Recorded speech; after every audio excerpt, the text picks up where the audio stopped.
Duo qilaylik. Parvardigor, zotingga hamd va sanolarimiz bo'lsin. Sarvari koinot hazratlariga salovat va salomlarimiz, maqtov va olqishlarimiz bo'lsin. Parvardigor, seni baytingda ro'za og'iz bilan katta jamoa, sen rozi bo'lgan, sen ibodatingga munosib ko'rgan,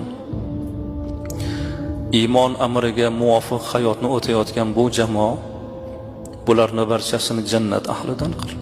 Parvardigor, gunohlarimizni kechir. 11 oy xato qildik, gunoh qildik. Xatolarimizni kechir Parvardigor. Ota-onalarimizni xato gunohlarini kechir. Bizni deb qilgan xatolarni, ibodatlarida kamchiliklarga yo'l qo'yganlarni o'zing mag'firat qil. Ota-onamizni jannating bilan mukofotla.